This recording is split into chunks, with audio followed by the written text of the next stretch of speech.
Hello friends, எல்லோருக்கும் வணக்கம் and welcome back to our channel. எல்லாரும் happy and healthy-ஆ இருக்கீங்க அப்படின்னு நம்புறேன். இந்த நாள்ல உங்களுக்கு எல்லாமே பிடிச்ச மாதிரி நடக்கிறதுக்கு என்னோட விஷஸ். சோ இந்த வீடியோ ஈவினிங்ல இருந்து நெக்ஸ்ட் டே ஆஃப்டர்நூன் வரைக்கும் தான் என்னோட ரொட்டீன் நான் ஷேர் பண்ணிக்க போறேன். இது ஆக்சுவலா லாஸ்ட் வீக்கே போஸ்ட் பண்ண வேண்டிய வீடியோ, பட் கொஞ்சம் ஒர்க் இருந்ததுனால டிலே ஆயிட்டு போயிட்டே இருந்துச்சு. இன்னைக்கு ஃபைனலா வந்து போஸ்ட் பண்ணியாச்சு. அன்னைக்கு ஈவினிங் ஸ்நாக்கா மசாலா பூரி பண்ணலாம்னு சொல்லிட்டு ரெடி பண்ணிட்டு இருந்தேன்.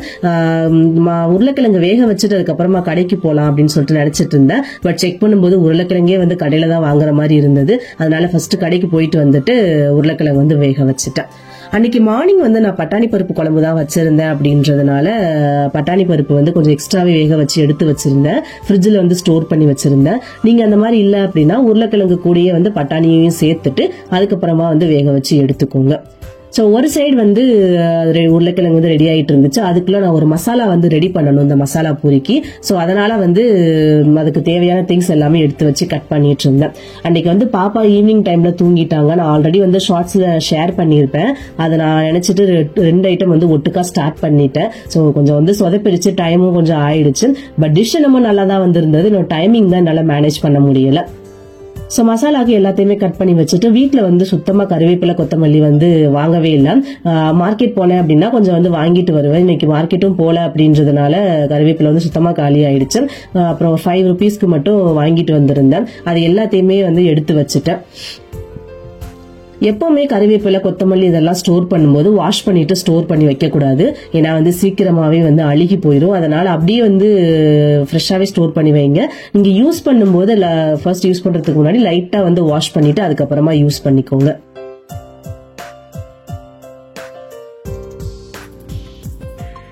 இப்ப வந்து மசாலா ரெடி பண்றதுக்கு ஒரு கடாயில கொஞ்சமா ஆயில் சேர்த்துட்டு நான் கடலெண்ணெய் தான் வந்து எடுத்திருக்கேன். நம்ம கட் பண்ணி வச்சிருக்கிற வெங்காயம் நல்லா பெரிய சைஸாவே வந்து கட் பண்ணி வச்சிருக்கேன். ஏன்னா எப்படியுமே நம்ம அரைச்சுதான் எடுத்துக்க போறோம். அதுக்கப்புறமா ஒரு 2 வெங்காயம் நான் கட் பண்ணி யூஸ் பண்ணேன். அண்ட் இன்னொன்னு வந்து 2 தக்காளி இது யூஸ் பண்ணிட்டு ஒரு 7-8 பல் பூண்டு வந்து சேர்த்துக்கணும்.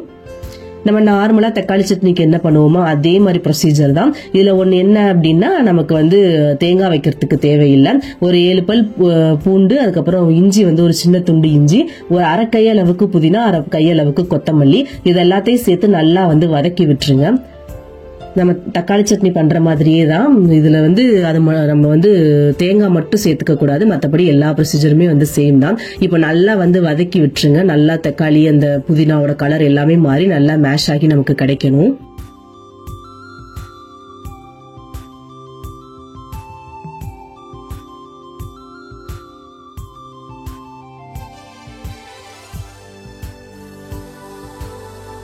இப்போ வந்து பாத்தீங்க அப்படின்னா நம்ம புதினா கொத்தமல்லி எல்லாம் போட்டிருந்தோம். அது போடாத மாதிரி தான் இருக்கு. அந்த அளவுக்கு வந்து குக் ஆயிடுச்சு.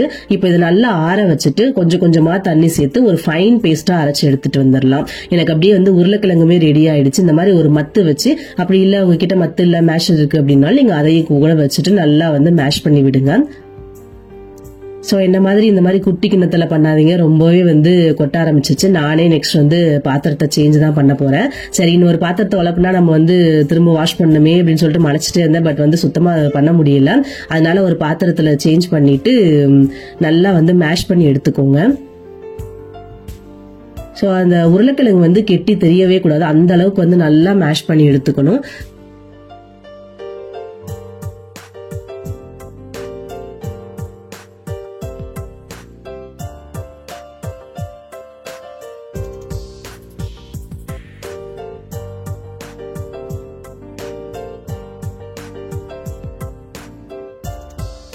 இப்போ வந்து பட்டாணியும் உருளைக்கிழங்கு ரெடி பண்ணி வச்சாச்சு. இது ரெடி பண்றதுக்கு ஒரு கடாயில ஒரு 2 டேபிள் ஸ்பூன் அளவுக்கு ஆயில் சேர்த்துக்கோங்க. நல்லா ஆயில் சேர்த்துட்டு நல்லா ஆயில் வந்து சூடாகட்டும். சூடானது ஹோல் கரம் மசாலா சேர்த்திருக்கேன். சோம்பு, பட்டை, கிராம்பு, அதுக்கப்புறம் ஒரு பிரிஞ்சி இலை, ஒரு அன்னாசி பூ வந்து சேர்த்திருக்கேன். அதையும் சேர்த்துட்டு நம்ம ஃபைன் பேஸ்டா அரைச்சு வச்சிருக்கோம் இல்லையா மசால், அதையுமே வந்து ஆட் பண்ணிட்டு கொஞ்சமா தண்ணி சேர்த்து ஃபர்ஸ்ட் நல்லா மிக்ஸ் பண்ணி விட்டுக்கோங்க. ஒரு மிக்ஸ் கொடுத்ததுக்கு அப்புறமா எந்த அளவுக்கு தண்ணி தேவையோ அந்த அளவுக்கு நம்ம வந்து சேர்த்துக்கலாம். ஸோ இப்போ வந்து பட்டாணி இதில் ரெடி பண்ணி வச்சுருந்தோம் இல்லையா, லைட்டாக ஒரு கொதி வரத்துக்கு ஸ்டார்ட் ஆகும். அந்த டைமில் அந்த பட்டாணியையும் உருளைக்கிழங்கையும் சேர்த்துட்டு நல்லா மிக்ஸ் பண்ணி விடலாம். இனிமேல் தான் நம்ம வந்து இன்னும் கொஞ்சம் மசாலா பவுடர் எல்லாமே வந்து ஆட் பண்ண போகிறோம். ஒரு 1/4 டீஸ்பூன் அளவுக்கு மஞ்சள் தூள், ஒரு 1/2 டீஸ்பூன் அளவுக்கு சில்லி பவுடர், ஒரு 1/2 டீஸ்பூன் அளவுக்கு கரம் மசாலா, அதுக்கப்புறம் ஒரு 1/2 டீஸ்பூன் சீரகத்தூள், இது எல்லாத்தையுமே சேர்த்து நல்லா வந்து மிக்ஸ் பண்ணி விடுங்க. அந்த கிரேவிக்கு தேவையான சால்ட் சேர்த்துட்டு நல்லா வந்து மிக்ஸ் பண்ணி விட்டுக்கோங்க. ஸோ இந்த மாதிரி வந்து நீங்கள் வீட்டிலேயே பண்ணீங்க அப்படின்னா இந்த ஸ்டைலில் பண்ணுறது நமக்கு அந்த ரோட்டு கடையில் சாப்பிட்ற மாதிரி ஃபீலிங் கண்டிப்பாக கிடைக்கும். ஃபைனலாக நான் அந்த மசாலா வந்து ரெடி பண்ணி வச்சுட்டேன். அது நிறைய நேரம் ஆகாது அந்த கிரேவி ரெடி பண்ணுறதுக்கு, ஏன்னா ஆல்ரெடி அந்த தக்காளி எல்லாமே வந்து குக் பண்ணி தான் வச்சுருக்கோம். ஸோ அதனால் ரொம்ப நேரம் வந்து தேவைப்படாது. அதெல்லாம் ரெடி பண்ணி வச்சதுக்கப்புறமா அது நெக்ஸ்ட் வந்து பானிபூரி எல்லாத்தையுமே வந்து பொரிக்கிறதுக்கு ஸ்டார்ட் பண்ணிட்டேன். அன்னைக்கு வந்து ஒரு சம்பவம் வந்து நடந்துச்சு. என்ன அப்படின்னா, இந்த கார்ன் சிப்ஸ் வீட்டில் வந்து வச்சுருந்தேன். அது இருக்குது அப்படின்னு சொல்லிட்டு அசால்ட்டாக அன்னைக்கு ஃபுல்லாக நான் வந்து தேடவே இல்லை. இருக்கும் எங்கேயாச்சும் அப்படி தேடிக்கலாம் அப்படின்னு சொல்லிட்டு கடைசியில் பொறிக்க போகும்போது பார்த்தா அதை காணும். நெக்ஸ்ட் வந்து என்ன பண்றது, அப்பவே டைம் வந்து 6க்கு மேல ஆயிடுச்சு. வேகமா கடைக்கு போயிட்டு கொஞ்சமா வாங்கிட்டு வந்து பொரிச்சு வந்து வச்சுட்டேன். நம்ம வந்து ஒன்று இருக்கும் அப்படின்னு நம்பிக்கிட்டே இருப்போம், அது கடைசியில் வந்து நம்மளை கவுத்து விட்டுரும். அந்த மாதிரி தான் எனக்கு நடந்துச்சு. ஸோ ஃபைனலாக எல்லாத்தையுமே பொரிச்சு எடுத்ததுக்கு அப்புறமா ஒரு 4 வந்து பூரியை நல்லா உடச்சி போட்டிருக்கேன். இந்த கார்ன் சிப்ஸும் பூரியும் உங்களுக்கு பொரிக்காம அப்படியே ரெடிமேடாக ஷாப்ல கிடைக்கும், நீங்க வந்து வாங்கிக்கலாம். பட் பொரிச்சு வச்சிருக்கு வித்துட்டு இருப்பாங்க கார்ன் சிப்ஸ், அது மாதிரி வந்து வாங்க வேண்டாம். மேக்சிமம் பொரிக்காததே வாங்கிட்டு வீட்டில் வந்து பொரிச்சு எடுத்துக்கோங்க. ஒரு 4 பூரியை உடச்சி போட்டுட்டு பொரிச்சு வச்ச கார்ன், அதுக்கப்புறம் பொரி வந்து வாங்கிட்டு வந்திருந்தேன். அதையும் சேர்த்துட்டு நம்ம ரெடி பண்ணி வச்சிருக்கோம் இல்லையா கிரேவி, அதையுமே வந்து நல்லா குளுன்னு நல்லா வந்து ஊத்தி விடுங்க.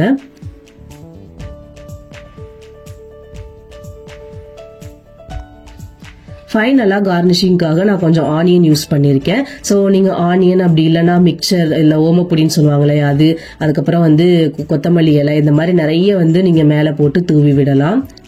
ஸோ அந்த மாதிரி கார்னிஷிங் பண்ணி சாப்பிட்டோம். ரொம்பவே சூப்பராக வந்திருந்தது. என் ஹஸ்பண்ட்க்கு மசாலா பூரி அப்படின்னா ரொம்ப ஃபேவரட், அவருக்காகவே வந்து நான் அதை பண்ணுவேன். ஸோ அன்னைக்கு மசாலா பூரி ரொம்பவே சூப்பராக வந்து சாப்பிட்டாச்சு. நீங்களுமே இதே மாதிரி வீட்டில் ட்ரை பண்ணி பாருங்க, அடிக்கடி கடையில் வாங்குறதுக்கு பதிலாக. ஸோ இது பண்ணி முடிச்சுட்டு அப்படியே வந்து குலோப் ஜாமுனுக்கு மாவு பிசைஞ்சு வச்சிடலாம் அப்படின்னு சொல்லிட்டு நான் ரெடி பண்ணிட்டு இருந்தேன். இதுல வந்து நமக்கு குலோப் ஜாமுன் பண்ணும்போது நமக்கு தேவையான விஷயம் என்ன அப்படின்னா, ஃபர்ஸ்ட் வந்து பொறுமையா பண்ணணும். ரொம்ப ரொம்ப பொறுமை தேவை. நம்ம அந்த மாவை வந்து மிக்ஸ் பண்ணும் போதும் சரி, நல்லா பால் பிடிக்கும் போதும் சரி, கொஞ்சம் ஜென்டலா தான் எப்பவுமே பண்ணணும். ஒரு குழந்தைய வந்து நம்ம எப்படி ஹேண்டில் பண்ணுவோம், அது மாதிரி தான் இந்த மாவும் வந்து நம்ம ஹேண்டில் பண்ணணும். அந்த அளவுக்கு பண்ணோம் அப்படின்னா தான் சாஃப்டா கிடைக்கும். பிளஸ் வந்து ஹார்ட் வந்து ஆகாம அந்த பால்ஸ் வந்து இருக்கும். இது வந்து நமக்கு அந்த பால் பண்ணும்போது கண்டிப்பா வந்து அந்த விரிசல் விடுறோம் ஒவ்வொருத்தருக்கு. எனக்குமே ஃபர்ஸ்ட் டைம்ல அந்த மாதிரி விடதான் செஞ்சுச்சு. அதுக்கப்புறம் நான் சர்ச் பண்ணி பார்க்கும்போது கொஞ்சம் நெய் இதெல்லாம் ஆட் பண்ணோம் அப்படின்னா விடாது அப்படின்னு சொன்னாங்க. நான் மாவு பிசையறதுக்கு முன்னாடியுமே வந்து நெய் ஆட் பண்ணியிருந்தேன். மாவு பிசைஞ்சு முடிச்சதுக்கு அப்புறமாவும் ஒரு ஸ்பூன் நெய்யை நல்லா மேலே சேர்த்து நல்லா வந்து எல்லா பக்கமும் ஸ்ப்ரெட் பண்ணி விட்டுட்டேன். அது எதுக்காக அந்த மாதிரி பண்ணோம் நல்லா இருக்கும் அப்படின்னா, அது ட்ரை ஆகாம இருக்கும், அது நல்லா மாய்ஸ்சர் கண்டென்ட் வந்து சூப்பரா இருக்கும். ட்ரை ஆகாம இருக்கும் அப்படின்றதுனால ஃபுல்லா நெய் தடவி வச்சாச்சு. ஆக்சுவலா இதை ஊற வைக்கணும் அப்படின்லாம் தேவையில்லை, எனக்கு கொஞ்சம் ஒர்க் இருந்ததுனால வச்சுட்டேன். ரொம்ப நேரம் வந்து ஊறிடுச்சு. அதை ஊற வச்சுட்டு சுகர் சிரப் ரெடி பண்ணலாம் அப்படின்னு சொல்லிட்டு ரெடி பண்ணிட்டு இருந்தேன். இப்ப இந்த பாக்கெட்லயே வந்து அளவு கொடுத்திருப்பாங்க, ஒரு பாக்கெட் அளவுக்கு 800 கிராம் சுகர் வந்து சேர்க்கணும் அப்படின்னு சொல்லிட்டு. பட் எனக்கு அவ்வளோ சுகர் சேர்த்தோம் அப்படின்னா ரொம்ப ஸ்வீட்டா இருக்கும் அப்படின்றதுனால நான் அவ்வளோலாம் வந்து சேர்க்க. நான் இன்னைக்கு 2 பாக்கெட்டுமே வந்து மொத்தமா செஞ்சுட்டேன். சோ நான் எப்படி வந்து சுகர் ஆட் பண்ணிருந்தேன் அப்படின்னா, அவங்க சொல்ற ரேஷியோல போடணும் அப்படின்னா 1.5 கிலோவுக்கு கொஞ்சம் கூட வந்து போடணும். நான் அந்த அளவுக்கு எல்லாம் போடல, மொத்தமாவே ஒரு கிலோ வந்து தான் போட்டிருந்தேன். 1 கிலோ சர்க்கரைக்கு 2 லிட்டர் வந்து தண்ணி வந்து ஆட் பண்ணியிருந்தேன். சோ அந்த மாதிரி உங்களுக்கு இனிப்பு கம்மியா வேணும் அப்படின்னா தண்ணியோட அளவு வந்து ஜாஸ்தி பண்ணிக்கோங்க. இந்த பாகை பொறுத்த வரைக்கும் நமக்கு ஒரு சிம்பிளான வேலை என்ன அப்படின்னா, இதுக்கு பதமெல்லாம் செக் பண்ண தேவையில்லை, ஜஸ்ட் அந்த சர்க்கரை கரைஞ்சு வந்தாலே போதும். இப்ப பாகு ரெடி பண்ணிட்டு மாவை செக் பண்ணி நல்லா பிளஃபியா வந்திருந்தது. சோ நீங்க இப்ப பாத்தீங்க அப்படின்னா இந்த மாய்ஸ்சர் கண்டென்ட் வந்து சுத்தமா போகல, மாவு வந்து ட்ரை ஆகவே இல்லை. இந்த மாதிரி இருந்துச்சு அப்படின்னா உங்களுக்கு பால் பண்ணும்போது சுத்தமா வந்து உடையாம இருக்கும். ஸோ இன்னொரு டிப்ஸ் என்ன அப்படின்னா, நான் நல்லா மெல்டட் நெய் எடுத்து கையில நல்லா குளுன்னு தடவிட்டு அதுக்கப்புறமா வந்து ஜாமுன் உருண்டையை பிடிக்கிறதுக்கு ஸ்டார்ட் பண்ணுங்க. அப்படி பண்ணும்போது இன்னும் ஜாஸ்தியா மாய்ஸ்சர் கிடைக்கும், அதனால வந்து அது விரியாமலும் நம்ம ஆயில ஃப்ரை பண்ணும்போது நல்லா உடையாம கிடைக்கும். எப்பவுமே இது பண்றதுக்கு விரிசல் இல்லாம பண்ணோம் அப்படின்னா தான் ஆயில ஃப்ரை பண்ணும்போது உடையாது. ஸோ நான் பண்ற மாதிரியே வந்து உருண்டை பண்ணிக்கோங்க. உங்களுக்கு பாத்தீங்க அப்படின்னாலே தெரியும், விரிசல் எதுவுமே வந்து தெரிஞ்சிருக்காது. ஸோ இது வந்து எப்பவுமே ஜென்டலாக தான் வந்து ஹேண்டில் பண்ணணும். உருண்டை பிடிக்கும் போதும் சரி நல்லா சாஃப்டா மெதுவா வந்து பண்ணணும். அதான் நான் ஃபர்ஸ்டே சொன்னேன், இது பண்றதுக்கு கொஞ்சம் பொறுமை தேவை. கொஞ்சம் பொறுமையா பண்ணோம் அப்படின்னா சூப்பரான குலோப் ஜாமுன் வந்து நமக்கு கிடைக்கும். ஸோ என்கிட்ட மீதி இருந்த எல்லா மாவையுமே நான் திரட்டி எடுத்து வச்சுட்டேன். நம்ம திரட்டி எடுத்து வச்சதுக்கு அப்புறமா ஆயில்ல போட்டு வந்து ஃப்ரை பண்ண வேண்டியதுதான் வேலை. நம்ம ஃப்ரை பண்றதுக்கு ஒரு சின்ன டிப் சொல்றேன். நம்ம வந்து எப்பவுமே ஆயில் சூடாகட்டும் அப்படின்னு சொல்லிட்டு ஃபர்ஸ்ட் வந்து ஹை ஃபிளேம்ல வச்சுட்டு சூடு பண்ணி விட்டுட்டு அதுக்கப்புறமா வந்து எதுவா இருந்தாலும் அப்படிதான் நம்ம வந்து பண்ணுவோம். ஆனா அந்த மாதிரி இந்த குலோப் ஜாமுனுக்கு மட்டும் பண்ணக்கூடாது. நீங்க அந்த மாதிரி போட்டீங்க அப்படின்னா உடனே உடஞ்சு வந்துடும். உடஞ்சு அப்படியே வந்து கருக ஆரம்பிச்சிடும். அதனால எண்ணெயை ஹீட் பண்ணும் போதே மீடியம் ஃபிளேம்லயே வச்சு ஹீட் பண்ணுங்க. நீங்க அதை பொரிச்சு முடிக்கிற வரைக்கும் எவ்வளவு இருந்தாலும் சரி அந்த முடிச்சு எடுக்கிற வரைக்குமே அந்த ஃபிளேமை வந்து சேஞ்ச் பண்ணவே பண்ணாதீங்க. அதே ஃபிளேம்லயே வந்து இருக்கட்டும். இந்த மாதிரி ஒண்ணு போல வந்து வெந்து வந்துடும். நீங்க ஹை ஃபிளேம்ல வச்சு பண்ணிட்டீங்க அப்படின்னா வெளியில வந்து சீக்கிரமாவே கருகி போயிட்டு நம்ம கருகிருச்சு அப்படின்னு சொல்லிட்டு வந்து எடுத்துருவோம். ஸோ எப்பவுமே உருண்டையை போட்ட உடனே வந்து கரண்டி வச்சு திருப்பி விடாதீங்க, உடஞ்சு வந்துடும். அதனால கொஞ்சம் நேரம் ஆகட்டும். நல்லா வந்து அது ஒரு கலர் வந்து மேல தெரியும். அப்போ மட்டும் நீங்க திருப்பி விட்டா போதும். இப்போ வந்து உங்களுக்கு வீடியோலே தெரிஞ்சிருக்கும், எந்த ஒரு விரிசலும் இல்ல, உருண்டையும் வந்து உடையவே இல்லை. இதே ஸ்டெப்ஸை வந்து நீங்களுமே வந்து ஃபாலோ பண்ணி பாருங்க. கரெக்டா உங்களுக்குமே வந்து சூப்பரா குலோப் ஜாமுன் வந்து கிடைக்கும். ஸோ ஜீரா வாட்டரும் ரெடி ஆயிடுச்சு. குலோப் ஜாமுனும் வந்து பொரிச்சுக்கிட்டு சைடு வந்து நைட் டின்னருக்கு ரெடி பண்ணிடலாம். பட்டாணி பருப்பு குழம்பு வந்து சப்பாத்திக்கு பண்ணலாம் அப்படின்னு சொல்லிட்டு கொஞ்சம் சேர்ந்து வந்து பண்ணியிருந்தேன். ஆனா இது கம்ப்ளீட் பண்றதுக்கே எனக்கு வந்து டைம் ஆயிடுச்சு. இதுக்கு மேல சப்பாத்தி எல்லாம் பிசைஞ்சு பண்ணிட்டு இருந்தோம் அப்படின்னா நின்றுட்டு பண்ண முடியாதுன்னு சொல்லிட்டு அந்த பட்டாணி குழம்புக்கு சிம்பிளா இட்லி மட்டும் ஊத்தி வச்சாச்சு. நைட்டு டின்னர் எல்லாம் சாப்பிட்டு முடிச்சுட்டு சுகர் சிரப் எல்லாம் வந்து ஆறிடுச்சு.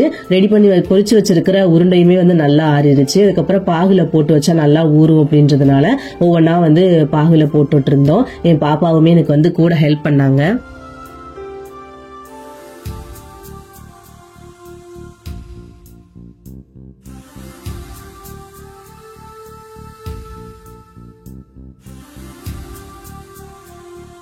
பாகுல எல்லாத்தையுமே போட்டு வச்சதுக்கு அப்புறமா நான் இன்னொரு பாத்திரத்துக்கு வந்து மாத்திக்கிட்டேன். ஏன்னா வந்து ஃப்ரிட்ஜ்ல ஸ்டோர் பண்ண போறேன்.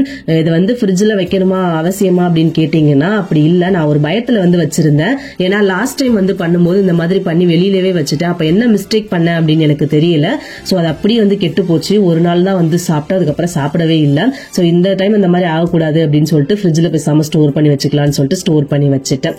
நெக்ஸ்ட் டே வந்து ஒரு ஃபங்க்ஷன் போகணும். அதனால வந்து ஃபர்ஸ்ட் டே எல்லாம் தேவையான எல்லாத்தையுமே ரெடி பண்ணி வச்சுட்டு அதுக்கப்புறமா தான் வந்து தூங்க போனோம்.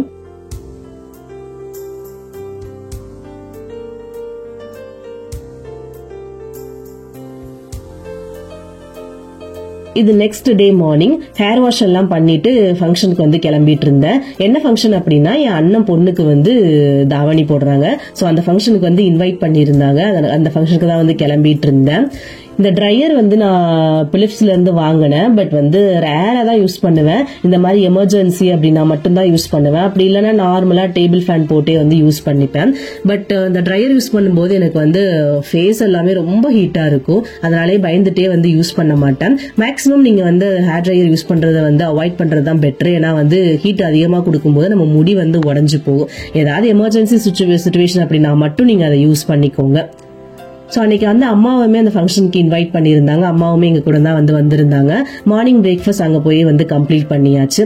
ஸோ பிரேக்ஃபாஸ்ட் சாப்பிட்டு அங்கே ஒரு கோவில் இருந்தது. அப்படியே சாமி கும்பிட்டுட்டு போட்டோகிராஃபர் வந்து சும்மா தான் உட்காந்துட்டு இருந்தாங்க. அதுக்குள்ள நம்ம ஏதாச்சும் ஒரு போட்டோ ஷூட் பண்ணலாம் அப்படின்னு சொல்லிட்டு பாப்பாவை ஃபர்ஸ்ட் எடுத்துட்டு அதுக்கப்புறமா ஃபேமிலியாவும் வந்து ஒரு போட்டோஸ் எல்லாம் எடுத்துக்கிட்டோம்.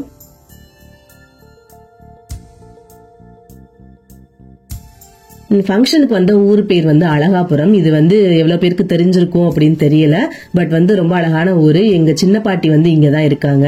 நான் சின்ன வயசா இருக்கும்போது I think 7th or 8th standard அப்படின்னு நினைக்கிறேன். இந்த குளத்துக்கு வந்து வந்துருவோம். என்னோட கசின் பிரதர் சிஸ்டர்ஸ் எல்லாரையும் பேர் வந்து வருவோம். ஸோ ஜாலியா வந்து அப்பெல்லாம் தண்ணி வந்து நிறைய இருக்கும். அப்பெல்லாம் ஜாலியா குளிச்சுட்டு நல்லா ஜாலியா வந்து விளையாடுவோம். அப்ப வந்தது கடைசியா. ஸோ அதுக்கப்புறமா வந்து நான் வரவே இல்லை. இன்னைக்குதான் வந்து திரும்ப வந்திருந்தேன். பிளேஸ் எல்லாமே ரொம்ப சூப்பரா நல்லா சில்லுன்னு இருக்கும். அன்னைக்கு வந்து கொஞ்சம் லேட் ஆயிடுச்சு, சீக்கிரமா வந்து கிளம்புறோம் அப்படின்னு சொன்னதுக்கு எங்க அண்ணன் வந்து விடல. லஞ்ச் சாப்பிட்டுட்டு தான் போகணும் அப்படின்னு சொல்லிட்டு இருக்க சொல்லிட்டாங்க. பட் என் ஹஸ்பண்ட்க்கு வந்து லாகின் வேற பண்ண வேண்டியதா இருந்தது. இந்த குளம் பார்க்க வரதா ஐடியா இல்ல, பட் வந்து இங்க வந்து சிக்னல் நல்லா கிடைக்கும் அப்படின்னு சொன்னாங்க. சரி அப்படியே பார்த்துட்டு நம்மளும் வந்து கொஞ்ச நேரம் அங்க டைம் ஸ்பெண்ட் பண்ணிட்டு வரலாம் அப்படின்னு சொல்லிட்டு அப்படியே வந்து போயிருந்தோம். இந்த மாதிரி நம்ம சின்ன வயசோட மெமரிஸ் எல்லாத்தையுமே நம்ம ஹஸ்பண்ட்ட ஷேர் பண்ணும்போது அந்த இடத்துல நாங்க இது பண்ணோம் அது பண்ணோம் அப்படின்னு சொல்லும்போது அது என்னன்னு தெரியல, ஒரு மாதிரி ப்ரௌடா வந்து ஃபீல் பண்ணும். உங்களுக்கு அந்த மாதிரி எல்லாம் ஃபீல் ஆயிருக்கா அப்படின்னு சொல்லிட்டு மறக்காம கமெண்ட்ல சொல்லுங்க. அவ்வளவுதாங்க, நம்ம இந்த வீடியோவோட எண்டுக்கு வந்தாச்சு. இந்த விளாக் உங்களுக்கு பிடிச்சிருக்கும் அப்படின்னு நினைக்கிறேன். மறக்காம சேனலை சப்ஸ்கிரைப் பண்ணுங்க, ஷேர் பண்ணுங்க. இன்னொரு விளாக்ல நான் உங்களை மீட் பண்றேன். தேங்க்ஸ் ஃபார் வாட்சிங். Tata bye.